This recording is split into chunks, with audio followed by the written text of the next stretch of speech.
तौहीद तकवा और परहेजगारी की दौलत से माला माल होकर जो जन्नत में पहुंचेंगे उनकी कुल तादाद कितनी है?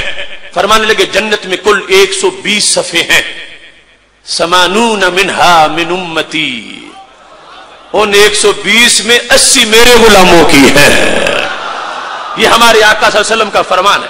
कुल 120 है, हर सफ में करोड़ों लोग मौजूद होंगे, लेकिन फरमाया 80 मेरे गुलामों की हैं। तो पता चला हजरत आदम अलैहिस्सलाम से लेकर हजरत ईसा अलैहिस्सलाम का बांटा हुआ सोज़े तौहीद, उसके हामिल लोग सारे मिलकर जन्नत का 1/3 पूरा कर सके, और जन्नत के 2 हिस्से रब ने इस महबूब के गुलामों को अता फरमाए हैं। लिहाजा हम हक बजानिब, हम उम्मते तौहीद हैं। सच फरमाया था मेरे महबूब अलैहिस्सलाम ने, मुझे तुम्हारे मुशरिक होने का कोई खतरा नहीं है, लेकिन फरमा खतरा यह है दुनिया की मोहब्बत गालिब आ जाएगी, दुनिया के खजानों में तुम कहीं डूब न जाना।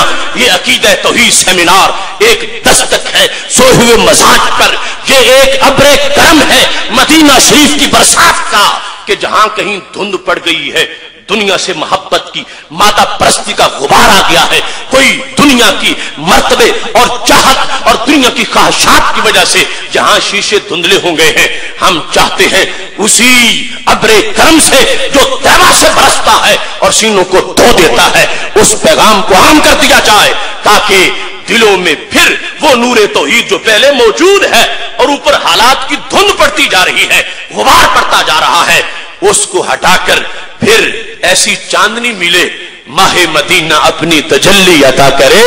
ये ढलती चांदनी तो दोपहर की है, वो सोने की चांदनी, वो चांदी की चांदनी, वो फैशन की चांदनी, वो रस्म रवाज की चांदनी, वो चांदनी नहीं, वो अंधेरा है।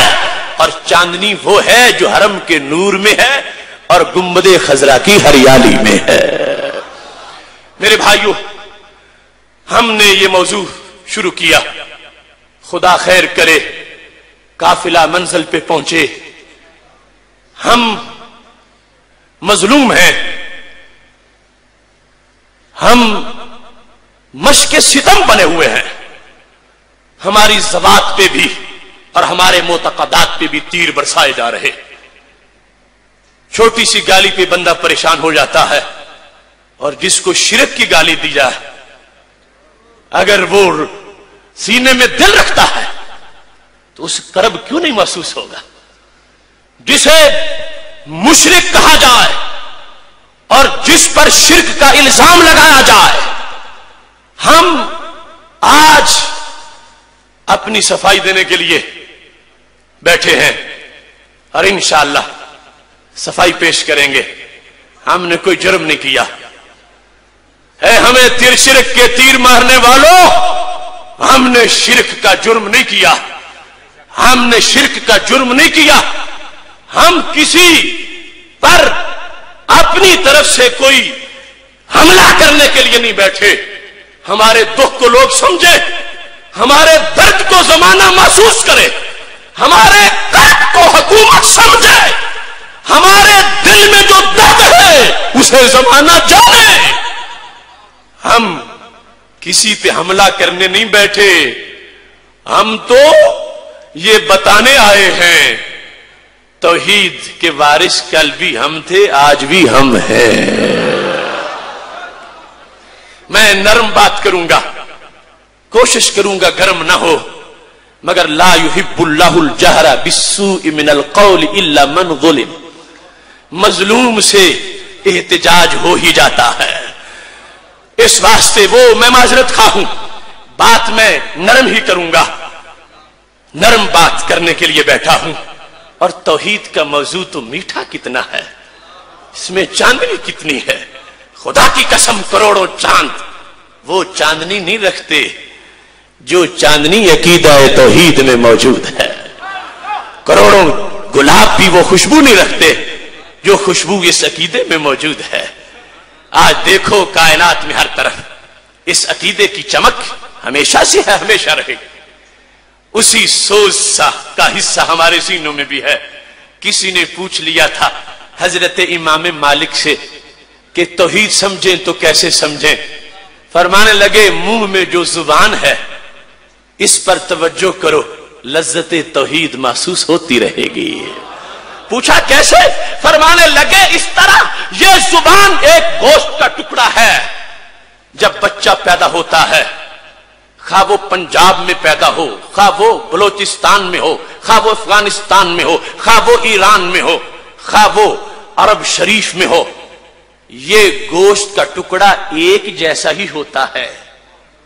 लेकिन मां की गोद में कहीं जब बोले तो फसीह अरबी बोलता है, कहीं इसी टुकड़े से पंजाबी के लफ्ज निकलते हैं, कहीं ये बोलता है तो इंग्लिश बोलता है, कहीं इसी से पश्तो के अल्फाज निकलते हैं। हजरत इमाम मालिक कहने लगे जो कहता है कि खुदा नहीं, उसे मेरे सामने बिठाओ, उसकी जुबान बोलेगी कि खुदा है। कहते अगर कोई कुदरत ना होती तो फिर हर जुबान एक ही बोली बोलती। जुदा जुदा लैंग्वेज क्यों है, बोलियां, फिर नगमे, फिर तरन्नुम। कोई बोले तो वो हमीर की सी आवाज, किसी की वो तरन्नुम वाली बुलबुल भी फिदा, कोई बोले तो शेर की गरज। ये एक ही टुकड़े में ये इतनी चीजें जो पैदा करे उसे रब्बे कायनात कहा जाता है। हजरत इमाम अहमद बिन हंबल से किसी ने पूछा था आप समझा दे हमें मसला तौहीद। फरमाने लगे बिल्कुल आसान है। पूछा कैसे? तो कहने लगे क़लअतुन मलसा, एक किला हवा बंद है, अंदर उसके सोना है, बाहर उसके चांदी है, उसकी दीवार फटती है, हालांकि हवा बंद था, अंदर से जानदार बरामद होता है, वो देखता भी है सुनता भी है। जो हवा बंद किले में जानदार को जान भी दे, सुनने की ताकत भी दे, देखने की शान भी दे, उसे रब्बे कायनात कहा जाता है। पूछा गया क्या बंद किला? फरमाने लगे वो मुर्गी का अंडा, अंदर जर्दी, बाहर सयाल मादा, फिर ऊपर अंडे की वो दीवार, हवा बंद, बाहर से हवा अंदर नहीं जाती। लेकिन वक्त मुअय्यन पर मखसूस शराइत के बाद जब वो अंडा टूटता है तो चूजा बोलता बाहर आ जाता है। फरमाने लगी उस माहौल में जिसने जान दी और बाकी रखा वो जात है जिसको रब्बे जुल जलाल कहा जाता है, जिसकी कुदरतें कामिल हैं और जो इस बात के लायक है कि उसको सजदा किया जाए और उसे वहदहू ला शरीक माना जाए, और जो इस बात के लायक है कि उसको सजदा किया जाए और उसे वहदहू ला शरीक माना जाए। हजरत इमाम शाफी रहमतुल्लाह अलैह से किसी ने पूछा आप भी तकरीर सुनाए तौहीद की, क्या है? फरमाने लगे बड़ी आसान है, वरक़तुल फिरसाद, शहतूत का पत्ता, उसको देख लो, वो पत्ता हरनी भी खाती है, बकरी भी खाती है, वो पत्ता रेशम का कीड़ा भी खाता है, वो पत्ता शहद की मक्खी भी इस्तेमाल करती है।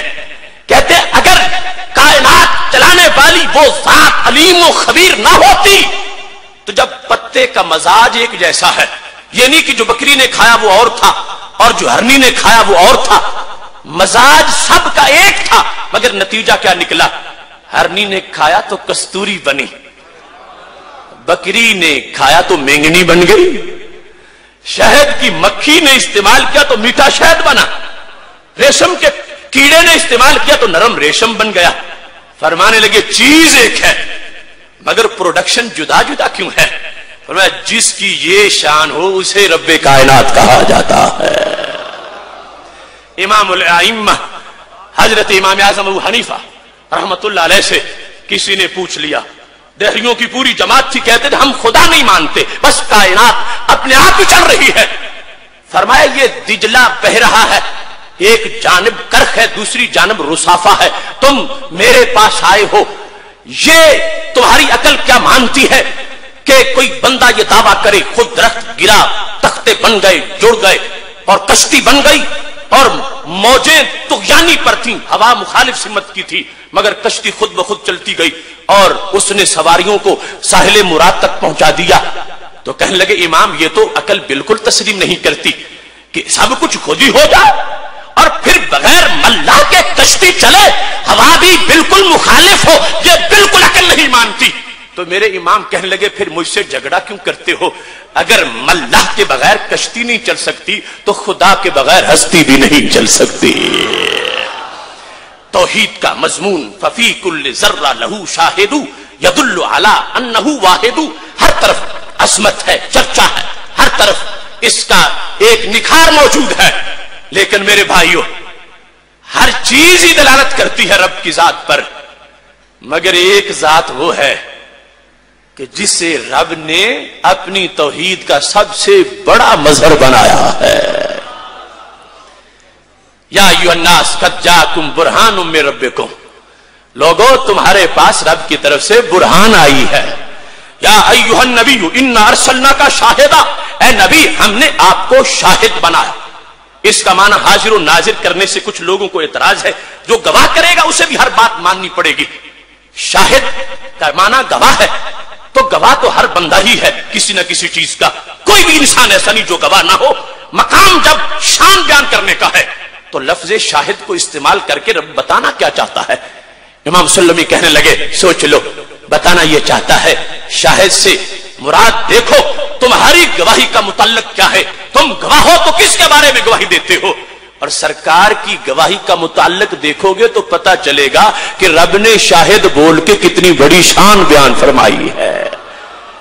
شاہد لنا، محبوب ہم نے تجھے اپنا گواہ بنایا ہے۔ مخلوق پر گواہی تو اپنی جگہ رہ گئی، فرمایا ہم نے تجھے اپنی ذات کا گواہ بنایا ہے۔ رب میں کریم ہوں، میرے کرم کے گواہ تم ہو، میں رحیم ہوں، میری رحمت کے گواہ تم ہو۔ میرے بندے، میرے محبوب مجھے دیکھنا چاہتے ہیں، میرے پاس آنا چاہتے ہیں، میرے پاس بیٹھنا چاہتے ہیں، مگر وہ ایسا کر نہیں سکتے۔ ان کی آنکھوں میں یہ طاقت نہیں ہے کہ میرا دیدار کر سکے۔ ان کو سکون بھی دینا ہے، ان کو پیاس ان کی بجھانی ہے، ان کو ہر چیز کا پتہ بھی دینا ہے۔ محبوب ہم نے تجھے اپنا گواہ بنایا ہے، جس نے مجھے پانا ہے وہ تمہارے پاس جائے، جس نے مجھے دیکھنا ہے وہ تجھے دیکھے، جس نے میری قدرت دیکھنی ہے وہ تمہاری طاقت دیکھے، جس نے میرا جمال دیکھنا ہے وہ تمہارے خد و خال دیکھے۔ ہم نے تجھے اپنی ذات کا بھی گواہ بنایا ہے، اپنی صفات کا بھی گواہ بنایا ہے۔ یہ وجہ تھی کہ حضرت ابو رافع رضی اللہ تعالیٰ عنہ، ابو داؤد شریف میں حدیث شریف ہے، کہتے ہیں بعثنی قریش الی رسول اللہ صلی اللہ علیہ وسلم، مجھے قریش نے بھیجا تھا سندیشہ دینے کے لیے۔ میں کوئی ماننے تو نہیں جا رہا تھا، میں تو جانتا ہی نہیں تھا، وہ بس سندیشہ دینے جا رہے تھے، لیکن انہیں پتا نہیں تھا کہ ان کے قدم اندھیرے سے نور کی طرف جا رہے ہیں۔ کہتے ہیں جب میں گیا تو کیا ہوا، نہ میں نے تقریر سنی، نہ میں نے بیان سنا، ابھی کوئی ایسا مرحلہ آئی نہیں، نہ درختوں کو جھکتے دیکھا، نہ پتھروں کو کلمہ پڑھتے دیکھا، نہ سورج کو واپس پلٹتے دیکھا، اور نہ چاند کو ٹکڑے ہوتے دیکھا، اگرچہ سب کچھ ہی وہاں ہوتا تھا، مگر میں نے کیا دیکھا؟ کہتے ہیں لما رأیتہ، جب میں نے رب کی دلیل کو پڑھا، جب میں نے رب کا عنوان دیکھا، رب کا اسم، رب کی برہان، رب کا شاہد، لما رأیتہ، جب میں نے رخ زیبا دیکھا، رسول اللہ صلی اللہ علیہ وسلم کا چہرہ پر نور دیکھا، القی فی قلبی الاسلام، میرے دل میں اسلام ڈال دیا گیا۔ یہ ہے سب سے بڑی دلیل۔ آتے ہی لوگوں کو پتا چلتا ہے، کوئی تعصب سے نہ دیکھے، کافر ہے اگرچہ مگر ضدی ہٹ دھرم بغض والا نہ ہو، اسے سرکار دو عالم صلی اللہ علیہ وسلم نظر آ جاتے ہیں، اور جسے نظر آتے ہیں وہ یہ کہتا واللہ لا ارجو الیہم ابدا، آیا تو تھا پیغام دینے کے لیے، مگر خدا کی قسم میں تو واپس نہیں جاؤں گا۔ اگرچہ قریش کے پاس مال بڑا ہے، مگر محبوب تم مل گئے تو دولت کونین مل گئی، اٹھتے نہیں ہیں ہاتھ میرے اس دعا کے بعد۔ تو یہ چہرہ رب کی سب سے بڑی دلیل ہے۔